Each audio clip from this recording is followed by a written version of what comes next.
So I'm going to read from the Jesus Storybook Bible this story titled The Sun Stops Shining. It's a story about Good Friday and the things that happened that we remember on this day. It's a story written especially for children, but I think all of us who are young at heart can really get this. So, children, gather around close. You may have to cuddle up to the screen to see the pictures, but here goes the story. The day when the sun stops shining. "So you're a king, are you?" the Roman soldiers jeered. "Then you'll need a crown and a robe." They gave Jesus a crown made out of thorns and put a purple robe on him and pretended to bow down to him. "Your Majesty," they said.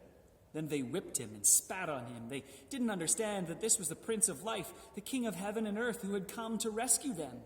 The soldiers made a sign, "Our King," and they nailed it to a wooden cross. They walked up a hill outside of the city, and Jesus carried the cross on his back. Jesus had never done anything wrong, but they were going to kill him the way criminals were killed.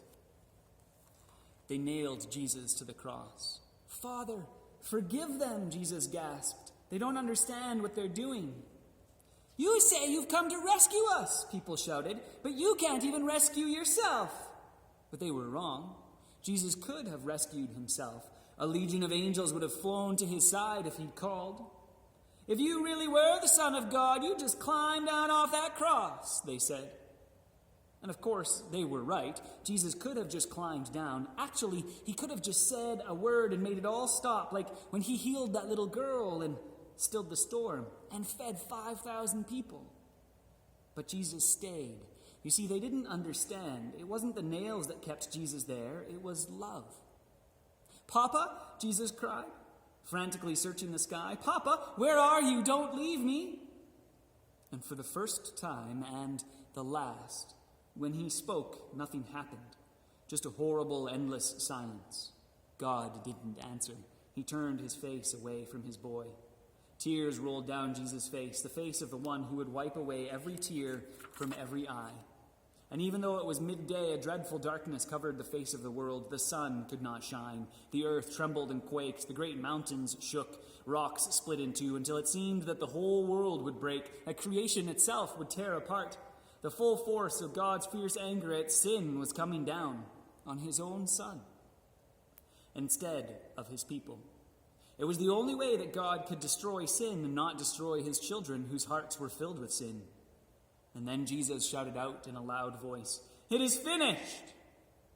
And it was. He had done it. Jesus had rescued the whole world. "Father," Jesus cried, "I give you my life." And with a great sigh, he let himself die. Strange clouds and shadows filled the sky, purple, orange, and black, like a bruise. Jesus' friends gently carried Jesus. They laid him in a new tomb carved out of rock. How could Jesus die? What had gone wrong? What did it mean? They didn't know anything anymore, except they did know that their hearts were breaking. "That's the end of Jesus," the leaders said. But just to be sure, they sent strong soldiers to guard the tomb. They hauled a huge stone in front of that door so no one could get in or out.